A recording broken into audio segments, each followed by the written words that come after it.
6장 아무 말 대잔치 잘 들었습니다.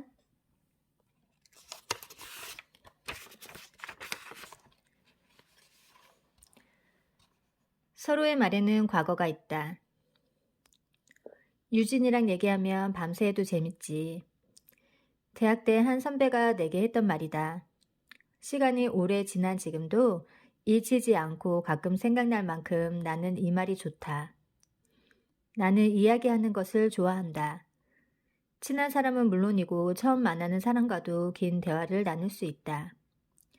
그런 나를 고민에 빠뜨린 친구가 하나 있었다. 그 친구와 대화를 하면 벽에다 대고 말을 하는 것 같은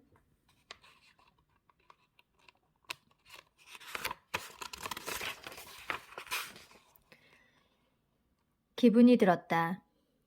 대학 시절 자주 어울리던 친구들 중 하나라 함께 보내는 시간이 많았는데 나는 가급적 그와 단둘이 남는 사태는 피하려 애썼다. 애쓴다고 늘 원하는 대로 되진 않았는데 둘만 남게 되면 그 시간이 고역이었다. 나는 그 친구가 내 말을 자꾸 먹는다고 생각했다. 대화가 이어지려면 적어도 두 사람 사이에 작은 겹침이 있어야 한다. 작은 주제에 대해 의견을 나누거나 서로 다른 이야기를 하더라도 그 맥을 따라서 공감하거나 대화를 표하며 같이 걷게 되는 길이 있다. 그 길을 따라가다 보면 생각지도 못했던 언덕을 만나서 함께 오르기도 하고 때로는 험난한 산을 만나 길을 헤매기도 하며 한적한 길을 거닐기도 한다. 그런데 그 친구와 대화를 하면 겹침은커녕 매번 다른 길을 걷게 되는 거다. 어쩌면 그렇게 서로 다른 말만 하고 있었는지 모르겠다.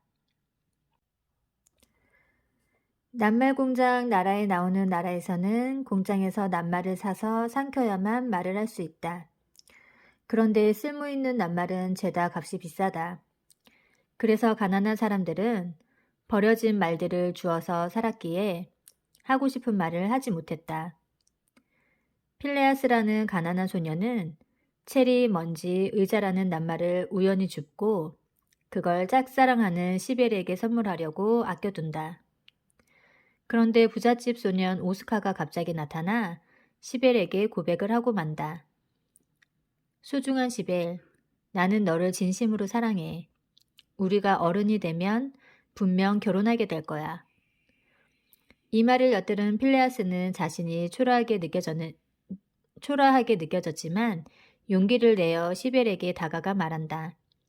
체리, 먼지, 의자. 시벨의 마음은 누구의 말에 움직였을까? 시벨은 필레아스에게 다가가 말없이 볼에 입맞춤을 한다. 그녀는 부잣집 소년의 완벽한 고백에는 침묵했고 모호한 낱말만 나열했을 뿐인 필레아스의 말은 찰떡같이 알아들었다. 어떻게 그럴 수 있었을까? 그들은 말을 나눈 적은 없었지만 오랫동안 서로를 지켜보았고 좋아하고 있었다. 내가 벽이라고 생각했던 친구에게 나는 어떤 사람이었을까? 나는 그 친구에게 필레아스였을까? 오스카였을까? 나는 그 친구와 감정을 나눈 적도 내 마음을 보인 적도 없었다. 한마디로 제대로 된 관계를 맺지 못했다. 그 친구를 피하고 싶은 마음을 감추기 위해 겉만 번지르르 한 말, 친한 척하는 말만 늘어놓았다. 오스카처럼 말이다. 그럴수록 나는 더 그 친구의 말에 귀 기울이지 않게 되었고 그렇게 쌓아 올린 벽을 그 친구가 만든 거라고 착각했다. 어느 모임에서 누군가가 고민을 털어놓은 적이 있다. 남자친구가 제 말을 하나도 안 들어요. 다 자기 건강 생각해서 하는 말인데 잔소리로만 들리나 봐요. 약속도 안 지키고 화만 내요. 그 자리에 함께 있던 다른 사람이 조심스레 말했다. 아무리 좋은 말이라도 둘의 관계가 안 좋으면 말이 안 들어가더라고요. 안 들리는 거죠. 관계부터 살펴보세요. 우리는 왜 말 때문에 상처를 받을까? 상대가 내 말을 무시해서 상처받고 내 말을 들어주지 않아서 상처받는다. 내 말을 인정해주지 않아서 상처받는다. 내 말을 오해해서 내 말을 믿지 않고 내 마음을 몰라줘서 상처를 받는다. 그런데 말에는 과거가 있다. 상대로 하여금 내 말을 무시하게 만든 과거, 내 말을 흘려듣게 한 과거, 내 말을 믿지 않게 만든 과거들 말이다. 대화는 늘 우리의 과거를 간직하고 있다. 누군가의 말이 들리지 않는 것은 경청 능력이 부족해서가 아니다. 누군가 당신에게 이렇게 말했다고 생각해보자. 체리, 먼지, 의자. 둘의 관계가 좋다면 단박에 알아들을 것이다. 설사 이해가 안 되더라도 그 말의 의미를 알려고 노력할 것이다. 반대로 나를 힘들게 하는 사람이 저런 암호 같은 말을 한다면 바로 관심을 거두고 귀도 닫아버릴 것이다. 나는 왜 다른 사람의 말이 들리지 않을까? 라고 고민하기 전에 그 사람과의 관계부터 살피는 것이 어떨까?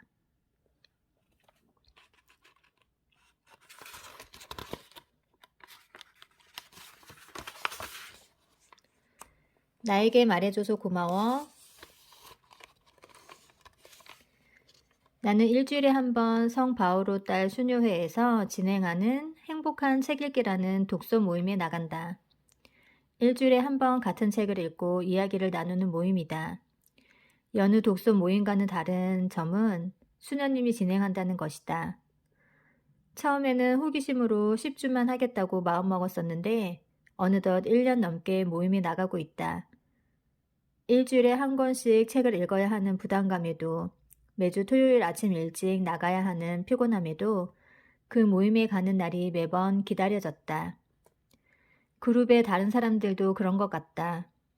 직장과 가정 일에 바쁜 열댓 명의 사람들이 매주 토요일 아침마다 모이는 것은 그 모임에 사람을 끌어당기는 특별한 매력이 있다는 뜻일 것이다. 한두 가지가 아니겠지만 내게 한 가지를 꼽으라면 바로 잘 들었습니다이다. 이 모임의 리더인 수녀님은 책을 선정하고 매주 발문을 나누어 준다. 하지만 그 다음부터는 수녀님도 우리처럼 당신 차례의 발문에만 대답할 뿐 사람들의 말에 일일이 개입하지 않는다. 그런 수녀님이 첫날 우리에게 한 주문은 딱 한 가지였다. 다른 사람의 이야기를 잘 듣는 게 중요합니다. 다 듣고 바로 잘 들었습니다 라고 말씀해 주세요. 처음에는 다른 사람의 말이 끝나고 잘 들었습니다 라고 하는 게 어색했고 서로 박자도 맞지 않았다. 하지만 시간이 지나자 다들 익숙해지고 각자의 목소리가 어우러져 호흡도 잘 맞았다. 잘 들었습니다 라고 말할 때 호흡이 잘 맞게 된 것은 물론 대화의 내용도 깊어지고 서로의 이야기에 눈물을 지기도 하면서 어느새 쿵짝이 잘 맞는 친구가 되어갔다. 그런데 우리가 그렇게 되기까지는 있는 듯 없는 듯 계시는 수녀님의 역할이 가장 컸다.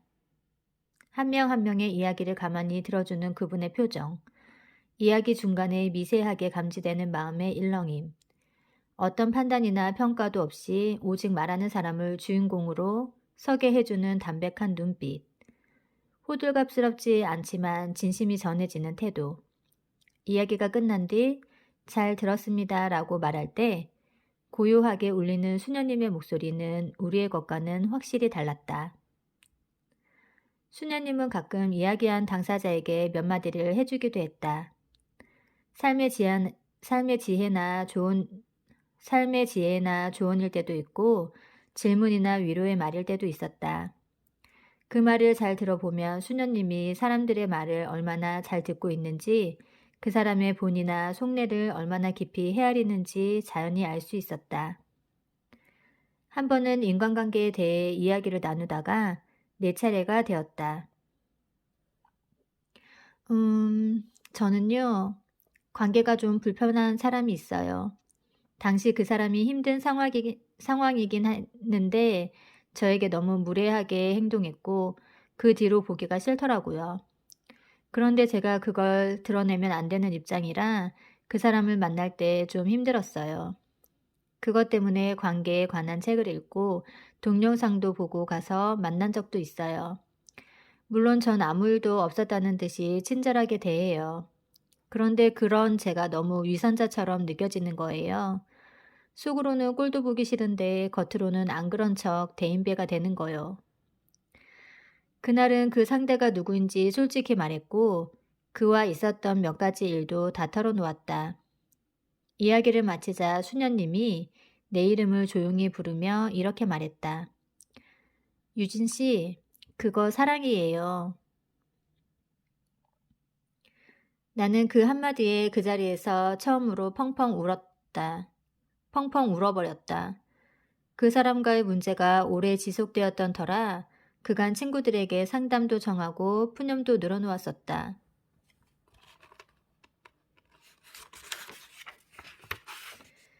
하지만 한 번도 시원한 마음이 들지 않았다. 아무리 친구들이 그 사람을 욕하며 내 편을 들고 자신들의 경험을 말하며 조언을 해주어도 그뿐이었다. 그런데 수녀님의 한마디가 그토록 시원하게 느껴질 수 없었다. 내 속에 있던 분노와 서운함이 가라앉고 오랫동안 붙들고 있었던 그 사람의 말과 행동에서 비로소 해방되는 느낌이었다. 또 이중적이라고 여겼던 나의 말과 행동이 언젠가는 그 사람과 잘 지내보고 싶은 바램이었음도 알게 되었다. 수녀님의 한마디로 모든 것이 사랑으로 변한 것은 아니었다. 그 사람과의 관계는 예나 지금이나 비슷하다. 다만 그 사람을 만날 때 유난히 예민해지고 긴장됐던 마음에 조금쯤 여유가 생겼다. 여유가 생기니 그 사람의 노력도 하나둘 보이기 시작했다. 언젠가 수녀님과 함께 밥을 먹으며 잘 들었습니다의 의미에 대해 들은 적이 있다. 상대방이 말을 해주는 게 고마운 거예요. 이 말을 들으며 난 왜 나의 잘 들었습니다와 수녀님의 잘 들었습니다가 달랐는지 알게 되었다. 나는 상대의 말을 들으면서 내 말을 준비했다. 듣는 동시에 판단을 하고 머릿속으로 내 입장부터 계산하기 바빴다. 상대가 말을 마치기도 전에 말허리를 툭툭 끊는 것이 다반사였고 그렇지 않더라도 입을 열고 싶어 안다라는 마음을 눈빛에 드러냈다. 말을 해주는 상대에게 고마워하기보다 들어주는 나를 선하다고 생각했다. 아마 잘 들었습니다. 앞에 있음직한 문장도 이렇게나 달랐을 것이다. 당신은 그랬군요. 이제 말씀 다 하신 거죠? 잘 들었습니다. 당신의 이야기를 나에게 해주어 고맙습니다. 잘 들었습니다. 다른 사람의 말을 잘 듣는 사람은 자기 생각과 마음을 뒤로하고 들을 줄 안다. 그리고 상대의 말에 숨어있는 본심을 읽는다. 본심까지 읽는 단계는 어렵겠고 일단 듣는 연습부터, 아니 내 말을 참는 것부터 해야 하나? 진짜 잘 들었습니다가 내게는 아직 멀기만 하다.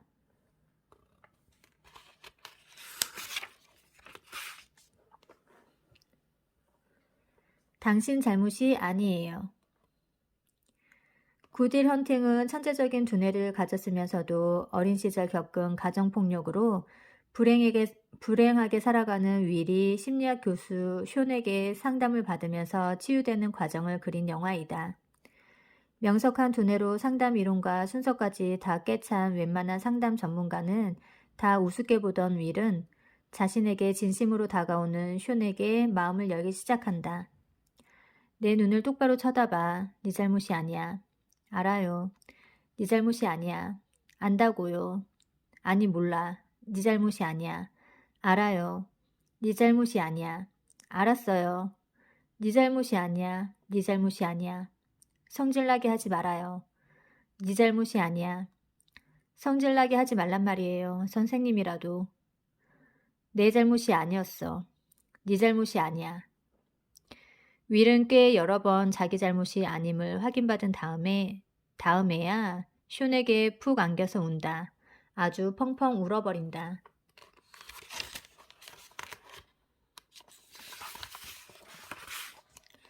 이 장면을 보며 울컥한다면 우리에게도 숀 같은 존재가 필요하기 때문이 아닐까? 얼마 전 친구가 해결되지 않은 상처를 꺼내놓았다. 자신은 가족에게 많은 것을 해주는데 가족들은 조금도 알아주지 않고 자신이 힘들 때 위로의 말조차 건네지 않는다고 했다. 10년 넘게 알던 친구가 처음으로 눈물을 보이는 바람에 나는 당황하고 말았다. 겨우 냅킨만 건넬 뿐 숀처럼 네 잘못이 아니야 라고 말하며 안아주지 못했다. 그런 나에게 친구가 말했다. 그래도 너는 이렇게 들어주잖아.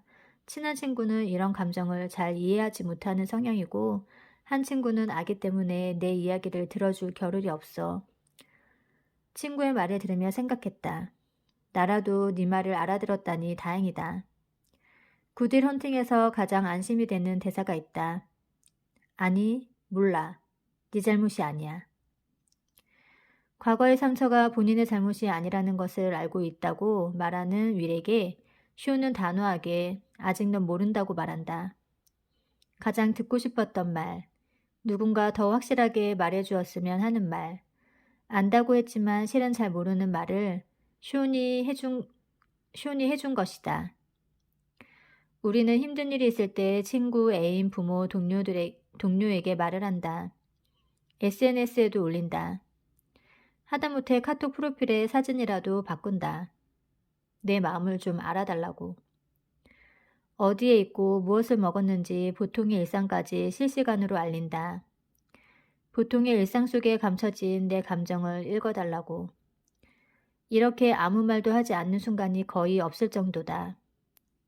이렇게 말을 많이 하는데도 허기가 지고 뭔가 해소되지 않는다면 그건 아무도 당신의 마음을 깊이 헤아려 주지 못한다는 뜻이다.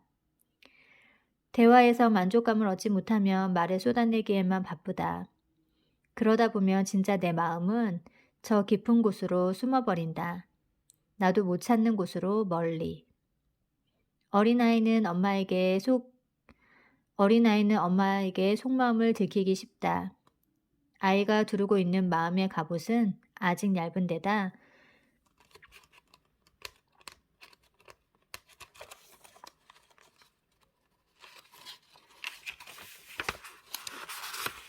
늘 엄마의 보살핌을 받기 때문이다. 엄마는 아이가 거짓말을 하거나 속마음과 다른 말을 할 때 눈과 코와 입 그리고 손발이 어떻게 달라지는지 금세 알아챈다. 어른이 되면 마음의 갑옷은 두꺼워지고 그 안에 속마음을 잘 숨길 수 있게 된다. 10대에서 20대, 또 30대로 갈수록 속마음을 감추는 기술만 는다. 그래야 연인에게 사랑받을 수 있다고, 부모에게 철든 자식이 된다고 믿는다. 그래야 친구들 사이에서 따돌림 당하지 않고 회사에서 인정받으며 상사에게 사랑받을 수 있다고 생각해버린다. 들키고 싶은 속마음은 영원히 발각되지 않는다. 숀 같은 사람을 만나기 전까지. 윌은 숀에게 속마음을 완전히 들켰고 그것만으로 충분히 위안받았다. 우리에게 숀 같은 좋은 청자가 필요하다. 마음의 속마음을 들키고 싶은 사람. 잘했어, 윌 헌팅이라고 말해주는 사람. 아무도 나의 본의를 헤아려주지 않는다면 불행히도 의미 없는 말사냥만 계속하게 될 것이다. 당신은 찾을 수 있다. 누구에게나 한 명의 숀은 있으니. 듣기를 최대한 늦춰야 할 때도 있으니까. 어느 날 일을 마치고 집에 가는 길에 친구와 통화를 했다. 친구는 동료의 차갑고 배려 없는 말투에 무척 속이 상한 상태였다. 거의 2시간 넘게 통화하며 알게 된 것은 그녀가 동료의 말과 행동을 낱낱이 다 기억하고 분석하여 상처를 받고 있다는 점이었다. 그런데 그 분석이 성립되기 위해서는 상대방의 생각과 감정이 그의 말에 온전히 다 표현된다는 전제가 있어야 한다. 그래야 그 사람의 말을 듣고 그녀가 짐작한 그의 마음이 어느 정도 맞을 테니까. 그런데 말이 우리의 생각과 감정을 얼마나 담아낼 수 있을까? 시인 릴케는 작가를 꿈꾸는 19살 프란츠 카푸스와 약 5년 동안 편지를 주고받았다. 이 편지들은 릴케가 죽은 뒤 카푸스에 의해 책으로 묶여 젊은 시인에게 보내는 편지라는 제목으로 출간되었다. 릴케는 시인을 꿈꾸는 청년의 편지를 외면하지 않고 성의껏 답장을 써서 보냈다. 카푸스가 쓴 시에 대한 감상, 자신의 사상과 가치관을 친절하고도 진지하게 말했다. 그런 릴케에 대한 존경으로 나는 이따금 그 책을 혼자 낭송할 정도로 좋아한다. 그중 첫 번째 편지의 말에 대한 릴케의 생각이 나온다. 사람들이 보통 생각하는 것처럼 우리가 모든 것을 이해할 수 있고 또 말로 표현할 수 있는 것은 아닙니다. 대부분의 사건들은 말로 표현할 수 없습니다. 왜냐하면 그것들은 우리의 말이 한 번도 발을 들여놓지 못한 영역에서 일어나니까요. 말은 생각보다 작아서 우리의 생각과 감정을 다 담지 못한다. 말을 할 때 진심이나 감정을 실더라도 그것은 완벽하지 않다. 실리다가 말고 너무 많이 때로는 너무 적게 실려서 내 입을 떠난다. 아차 하지만 이미 떠난 뒤라 다시 주워 담을 수도 없다. 말의 보편과 보통을 담는 것은 하늘의 별 따기이다. 설사 내 입에서 보통으로 출발해도 다른 사람의 귀에는 특이나 특별로 닿기 때문이다. 이렇게 진심이 얼마나 담겨 있을지 모르는 상대의 비난이나 칭찬을 곧바로 내 마음에 들이는 것은 무척 위험한 일이다. 더구나 귀가 불편해지고 마음이 동요되는 말을 들었다면 그것은 최대한 늦춰서 들을 필요가 있다.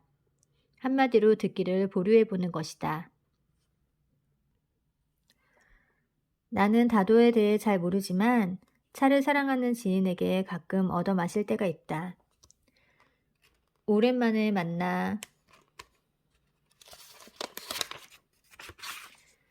왁자지껄 하다가도 차를 다리는 순간에 모두가 약속이라도 한 듯 침묵하는 모습을 보면 차가 주는 고요와 정지가 새삼 신기하다. 차는 종류에 따라 좋은 맛을 내기 위한 온도가 조금씩 다르다고 한다. 이때 뜨거운 물을 적당한 온도로 식히는 데 쓰이는 물 식힌 그릇이 있다. 찻잎이 든 주전자에 물을 붓기 전에 이 그릇에 따라 식히기도 하고 다 우러난 차를 잔에 따르기 전에 사용하기도 한다. 누군가와 관계가 좋지 않거나 상대의 말에 상처를 입을 때 내 안에 물 식힌 그릇이 있으면 어떨까? 듣기 좋은 말이든 상처가 되는 말이든 그것을 바로 받지 않고 나의 물 식힌 그릇에 한번 옮겼다가 담는 것이다. 상대로부터 온 말은 의도한 것보다 더 세지거나 내 안에서 변형되어 그의 본의에서 멀어져 결국 내 마음을 다치게 한다. 그러니 최대한 늦춰서 들어보자는 것이다. 무엇보다 인간의 말은 완전하지 않다. 이 불완점을 알고 받아들이면 듣기를 보류하기가 쉬워진다. 불완전한 것들에게 상처를 받는 만큼 스스로가 초라해지는 순간은 없다. 상대방의 말이 불완전한 것처럼 우리의 말도 그렇다. 나는 언제나 진심을 다해 말하는데 다른 사람은 안 그래 라고 생각하는 것은 오만이다. 이것은 말의 속성을 위반하는 생각이다. 생각과 마음의 크기가 1000이라면 말의 크기는 3 정도나 될까? 그러니 그것을 말 속에 억지로 담고 싶어하는 인간의 노력은 신이 보기에 얼마나 애처로울까? 나만의 물 식힌 그릇에 한 번 넣었다가 듣기 위해서는 사람들이 보통 생각하는 것처럼 우리가 모든 것을 말로 표현할 수 있는 것은 아닙니다. 라는 릴케의 조언을 새겨들어야 한다. 그렇게 하다 보면 상대의 말을 섣불리 짐작하고 분석하는 것이 얼마나 덧없는 일인지 알게 된다. 물 식힌 그릇은 한자로 수구라고 한다. 숙은 익다를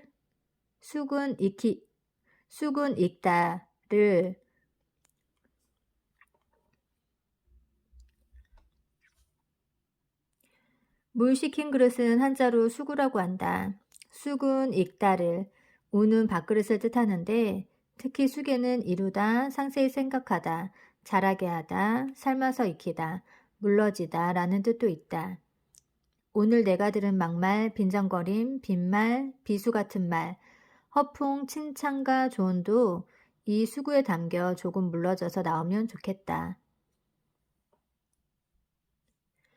먼저 나 자신에게 귀를 기울일 것.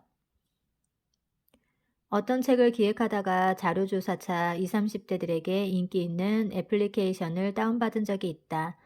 사람들의 관심사, 고민, 애인, 심리, 아르바이트, 회사, 진로에 대한 이야기가 적나라하게 드러나 있었는데 익명성이 보장되어서인지 솔직한 생각과 감정에 흥미가 갔다. 어떤 인상적인 단어 하나가 눈에 띄었다. 예쁜 말.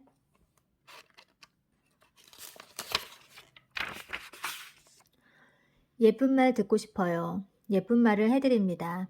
예쁜 말 좀 던져주고 가요. 말 예쁘게 해주는 사람이 좋아요. 예쁜 말 듣고 싶다. 메시지로만 연락하면서. 예쁜 말이 위로, 칭찬, 인정 같은 긍정적인 말이라는 것은 누구나 짐작하는 바이다. 그런데 한 줄짜리 부탁에 좀 의아했다. 아니, 아무 설명도 없이 무작정 예쁜 말을 해달라니 이게 무슨 뜻이지? 하고 머릿속이 물음표로 가득 찼다. 온라인상에서 피상적으로나마 위로와 응원을 댓글로 달 때에는 사연을 읽는 수고까지는 반납하지 않는 법인데 그 한 줄로 대체 무슨 말을 해달라는 건지 알 수가 없었다. 적어도 무슨 사연인지는 알아야 하지 않겠는가. 그런데 이런 나의 고리타분한 생각을 깬 것은 바로 이런 말들이었다. 말 예쁘게 하고 싶다. 나도 말 예쁘게 하고 싶은데 좀 어렵네. 그랬다. 예쁜 말을 듣고 싶은 마음은 자신도 그렇게 말하고 싶다는 뜻이었다. 예쁜 인생을 바라는 바람이 예쁜 말을 듣고 싶다는 말로 표현된 것이라고 하면 지나친 것일까? 어느 누구도 악다구니하고 비난하고 욕하는 말들 속에서 살고 싶어 하지는 않는다. 누구도 그런 인생을 꿈꾸지 않는다. 주변 사람들에게 좋은 말을 듣고 나도 좋은 말을 하면서 그렇게 내 삶이 아름답고 품이 있기를 바란다. 그런데 우리는 그 마음의 목소리에 얼마나 귀를 기울이며 살고 있을까? 얼마 전 그림책을 읽는 초등학교 학부모들을 대상으로 강의한 적이 있다. 나는 무엇을 쓸 수 있을까? 라는 내용으로 각자의 주제를 찾도록 도와주는 강의였다. 시간상 실습을 길게 할 수 없어서 약 20분 동안 내 아이에게 들려주고 싶은 말을 생각나는 만큼 쓰라고 했다. 그것을 각자의 첫 문장으로 삼아볼 생각이었다. 곧 한 사람씩 돌아가며 발표를 했다.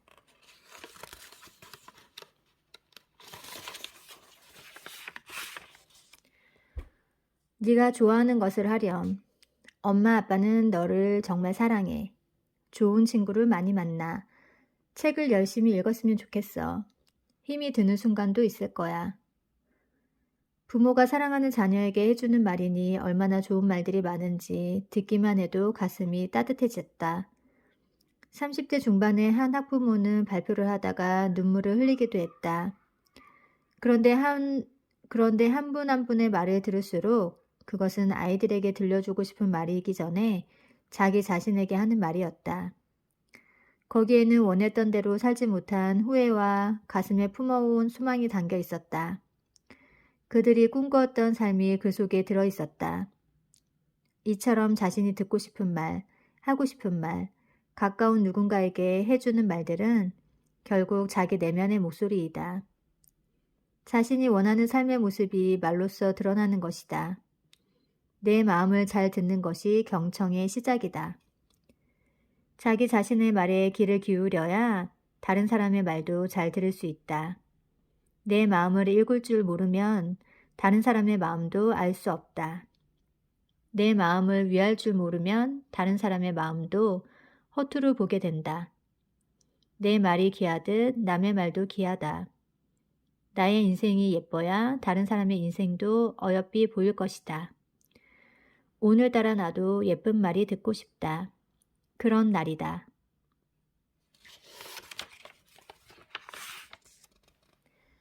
에필로그. 나는 나로 살아야지. 내 말들을 데리고 씩씩하게. 우리는 하루에 7,000개에서 많게는 약 2만 개의 단어를 쓴다. 평균을 1만 4천 개로 잡아서 계산하면 200자 원고지 70매 정도이며 이렇게 열흘이면 책 한 권의 분량만큼 말을 하는 셈이다. 한 달이면 3권이고 1년이면 36권이다. 이렇게 하루 한 달, 1년간 사람들이 하는 말이 다 모인다고 생각하면 각자가 접하는 말의 양이 얼마나 대단한지 짐작이 될 것이다. 우리는 이렇게나 많은 양의 말 속에서 하루하루를 살아가고 있다. 그 중에는 좋은 말도 있고 상처와 폭력이 되는 말도 있다. 명백한 사실은 이것들 중에 어느 하나로만 살 수 없다는 점이다. 아름다운 말 덕분에 살아갈 힘을 얻고 위로받기도 하지만 다양한 사람들과 모여서 살아가는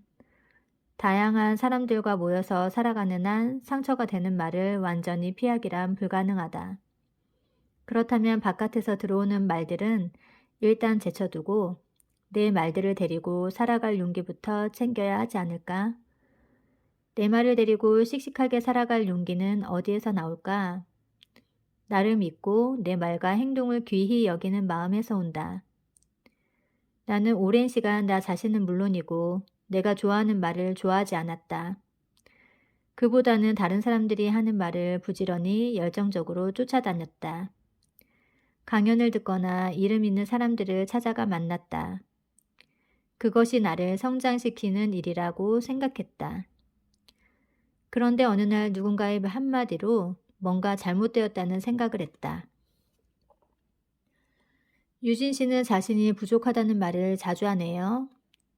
내가 언제부터 나 자신을 부족한 사람으로